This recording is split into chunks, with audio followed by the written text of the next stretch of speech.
কি ব্যাপার, তুমি অফিসে যাবে না? না। আয় হায়, সামনে ঈদ, এখন এরকম অফিসের সাথে রাগ করলে চলবো? শপিং করা লাগবে না, শপিং এর টাকা কোথা থেকে আইবো? তোমার কেডা বলছে যে আমার অফিসের সাথে রাগ করছি? রাগ করো না, তাহলে অফিসে যাইতেছো না কেন? আচ্ছা মেঘা, আমি যে একটা মানুষের বাচ্চা, আমি যে একটা মানুষ, এটা বোঝো তুমি? আমি যে একটা ঝামেলার মধ্য দিয়ে যাইতেছি। এই চাকরিটা না থাকলে শহরে কোন জায়গায় থাকবো, কি খাবো, সেটা চিন্তা করছো? একবারও চিন্তা করছো? এত বড় লেকচার দেওয়ার তো কিছু নাই। তুমি যে কেন এত বড় লেকচার দিতেছো সেটা আমি অনেক ভালো মতন বুঝতেছি। আমাদের বাড়িতে যাওয়ার প্ল্যান হচ্ছে না, তোমার তো কিছু একটা করে এটা ক্যান্সেল করতে হবে, তাই না? শোনো, কোনো নাটক সিনেমায় কাজ হবে না। তোমার সব নাটক সিনেমা আমি খুব ভালো মতন জানি। আল্লাহ রে, আমি কি বলি আর সে কি বলে? তুমি যে কি বলতেছো না সেটা আমি অনেক ভালো মতন বুঝতেছি, বুঝতে পারছো? তোমার এবারের ঈদের স্যালারি আর বোনাস পাইলে তো হলো। নতুন চাকরি ঈদের পরে দেখা যাবে। এখন যাও, রেডি হয়ে নাও। রেডি হয়ে নেবো মানে? হ্যাঁ, তুমি যখন অফিসে যাইবাই না, তাহলে চলো শপিং এ যাই। কেনাকাটা তো অনেক বাকি। আর বাড়িতে গেলে দেখো না কত আত্মীয় স্বজন আমাদের দেখতে আসে। ফোন ধরতেছো না কেন? ফোন ধরলে বস এখন কি বলবে তুমি ভালো করেই জানো। আমারে দাও, আমি আরে না, খবরদার, খবর। তোমার বাড়ি থেকে ফোন দিছে, কথা শেষ করে রেডি হয়ে নাও।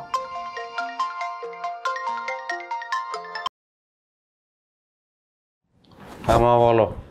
বাবা আজিজ, কেমন আছিস বাবা? এই তো আম্মা, ভালো আছি। তুমি কেমন আছো? আব্বার খবর কি?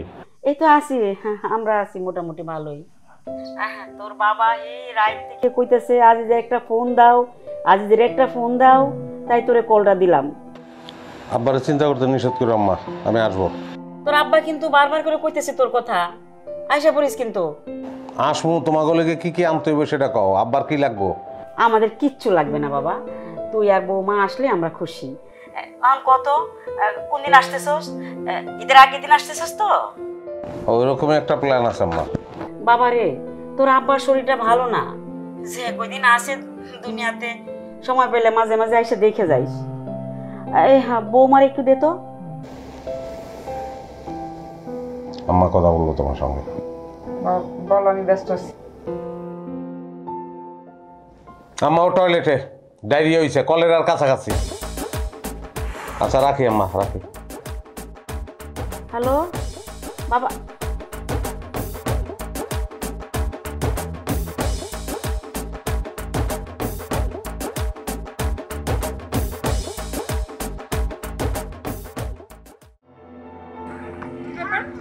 এখানে একা একা দাঁড়ায় আছো কেন?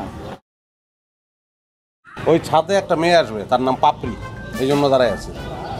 খবরদার আমার সাথে তারা কথা বলবা না। আর তুমি যে বাড়িতে তোমাদের বাড়িতে যাবা না, এই কথাটা তুমি তোমার আব্বা আম্মার কেন ক্লিয়ার করলে না? এইবার ঈদে আমি যে কোথায় যাবো সেটাই তো ভালো করে জানি না। কেন কোথায় যাবো মানে? এবার ঈদে তুমি আমাদের বাড়িতে যাবা। আমি অলরেডি মতিনের টিকিট কাটায় ফেলছি। কোন মতিন? কোন মতিন? আমার খালাতো ভাই মতিন। তাহলে তো হইছেই, মতিনের সঙ্গে বাড়ি যাও। কি বললা তুমি? আমার সঙ্গে ফাইনাল কথা না বইলা তুমি টিকিট কাটো কোন হিসাবে? এখন এই সময় এসে তোমার সাথে ফাইনাল আর সেমিফাইনালে কি আছে? হ্যাঁ, আর খোঁজ নিয়ে দেখো তো কয়টা ছেলে ঈদে নিজের বাড়িতে যায়। কয়টা ছেলে ঈদের নিজের বাড়িতে যায় আর কয়টা ছেলে শ্বশুর বাড়িতে যায়, এটা আদমশুমারি করবো আমরা। এটা নির্ভর করে যার যার পরিস্থিতির উপরে। তুমি তো ভালো করেই জানো যে আমার আব্বা অসুস্থ, অনেকদিন তারে দেখি। হ্যাঁ, তো আমি কখন বলছি তোমাদের বাড়িতে যাবা না? আমাদের বাড়িতে কয়দিন থাকবো, তারপর তোমাদের বাড়িতে যাবো। হ্যাঁ, আমি তো চাকরি করি না, আমার তো কোনো কাজ নাই, আমি খালি শ্বশুর বাড়ি আর নিজের বাড়ি দৌড়ে দিই। আব্বা বলেন। বাসের টিকিট কাটছো? এই তো আজকে টিকিট কাটবো আব্বা। তোমার কথা কিন্তু আমার সুবিধা মনে হইতেছে না। তুমি কি আসবা না? আসবো আব্বা। দেখ ছেলে, আমার 10টা না 5টা না, একটা বেটার বউ আমি চাই তারা এই ঈদটা আমার বাড়িতেই করুক। আশা করি আর যে তোরে কল দিতে না হয়, বৌমারে ফোনটা দে। পরে এখন আব্বা দেওয়া যাবো না, কাজে ব্যস্ত আছে। সে তো একটু কল দেয়ই না, আবার আমি কল দিলে সে কাজে। ঠিক আছে, আমার সালাম দিও। ঠিক আছে আব্বা, জানাই দিব। জি আচ্ছা, আসসালামু আলাইকুম। শুনো, তোমার এসব তেরা মার্কা কথাবার্তা আমি আর নিতে পারতেছি না। তোমার কি কি লাগবে আমারে জলদি বলো, আমি আজকে একটা লাগেজ গুছায় রাখবো।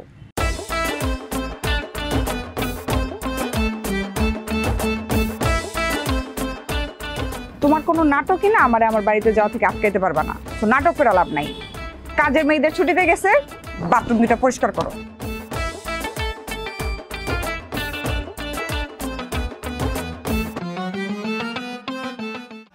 সময় তো হয়ে যেতেছে।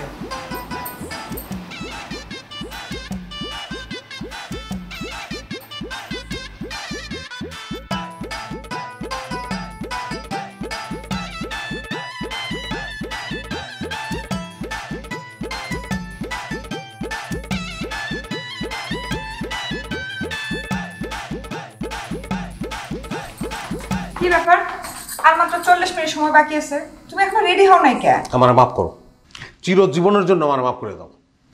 তুমি পাগলের মতো এসব কি বলতেছো?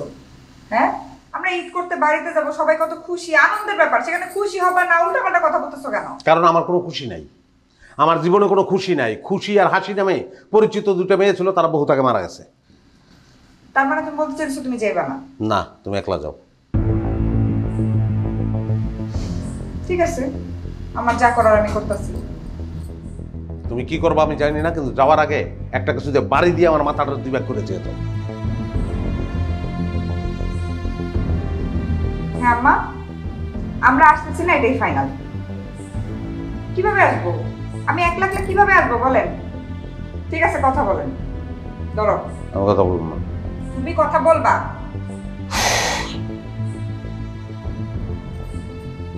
আম্মা আসসালামু আলাইকুম। বলেন। বৌমা আসতে চাইতেছে, তাহলে তুই আসতে রাজি হস না কেন? আম্মা তুমি? হ বাপ, আমি।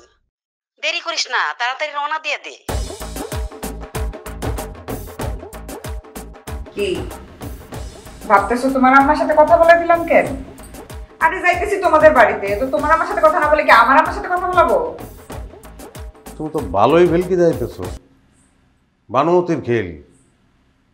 তুমি না তোমার বাড়ি যাওয়ার জন্য টিকিট কাটছো? হ্যাঁ, আমাদের বাড়িতে যাওয়ার জন্যই কাটছিলাম। গতকালকে রাতে আমার তোমার আব্বার সাথে কথা হয়েছে, আমি বুঝতে পারলাম যে আব্বা আসলে অনেক অসুস্থ। আমাদের আসলে ওনারই দেখতে যাওয়া উচিত। না আসলে আব্বার অসুস্থতাটা তো ইস্যু, ওইটাই। নাইলে তো আমি, আচ্ছা শোনো, অসুবিধা নাই, আমরা সকালবেলা আমাদের বাড়িতে কাটাবো, দুপুরের দিকে তোমাদের বাড়িতে যাবো, ঠিক আছে? আচ্ছা সেটা যাওয়া যাবো, আগে তো চলো। আচ্ছা আমি গোসলটা করে নিয়ে গেলে। গোসল করার সময় নাই, মাত্র আধা ঘন্টা টাইম আছে। কও কি, তো গাড়ি ফেল করবো, জলদি।